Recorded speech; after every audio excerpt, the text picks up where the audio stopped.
Hi guys, how are you all doing? I'm sure there are a few of you who have not upgraded yet to macOS Big Sur. Unfortunately for me, I did upgrade to macOS Big Sur, and I say unfortunately because of what it has done to my computer. Here you will see that I have a MacBook Pro Touch Bar with 8 gigs of RAM, 2018 model, and this is supposed to be a beast of a machine, It's a 13-inch machine, and it runs fine. With the previous Mac OS, the one which came before this, I'm sorry, I'm forgetting the name. I used to get about 5 hours to 6 hours of battery.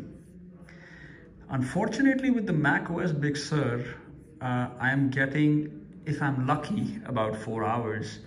And let's say if I'm watching a video or using multimedia, I have more than 3-4 tabs open. It just doesn't even last for 3 hours sometimes. Heats up very easily. There is no improvement in terms of performance that I'm seeing. It performs pretty much the same as the previous one. Safari is not all that. The dock, to my recollection, looks the same. You have these new knobs here, which you can press. So you have this fancy way of looking at things, You can switch on AirDrop, switch off Bluetooth. So a few customizations are there. Keyboard brightness you can adjust, you can make it bright, you can do all this. Nothing you can't already do without much further, perturbance. You see it says battery 74%. And if I click on, If I go into battery health, we will now see what my battery health is. It's at 80%. And it says that current usage will remain for 5 hours, 51 minutes, but that's very unlikely. It's not gonna happen. It's at 74% right now. It pretty much depletes every single time you look at it. And tried a bunch of things and they don't work. My biggest issue with macOS Big Sur is that they didn't do anything except make your battery life worse. Now, why would Apple do this? The answer is kind of obvious, but I'll still give it to you. They have a new lineup of new MacBook Pros M1s, which claim to run about 20 hours, using macOS Big Sur, which they come preloaded with. This is not an old machine, so I'm finding this extremely, unforgivable on Apple's behalf.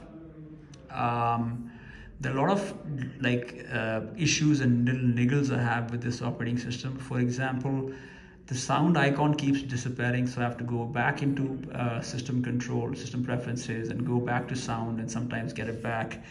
These icons aren't particularly good. There is nothing redeeming about macOS Big Sur, including Safari.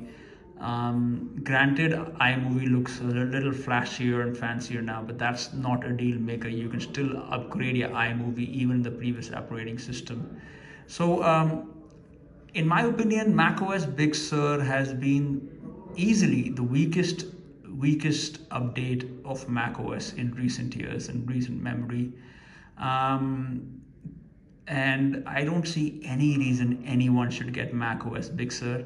I'm not just saying this because I feel like saying it. I have used this for 60 days and I just wanted to save someone out there who's probably thinking about upgrading the macOS to Big Sur on MacBook Pro to 2018 or later machine. I don't recommend it. It's just a way to bust up your battery and get you to upgrade to the new one. Now here's a sad conflict, guys. Unfortunately for me, unfortunately for Apple, I am going to upgrade to the new to the new MacBook, and I'm going to sell this guy. Even though the new MacBook, as you guys know, has only 2 of these, whereas this one has 4, and but it's supposed to have a few other upgrades, and I think I'm probably going to sell this and get the new one. This was my quick overview of macOS Big Sur. Really, there's no redeeming quality. There is no upgrades, which I have used.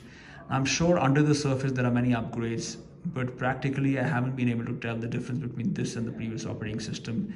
And that 20% reduction in battery, deal breaker.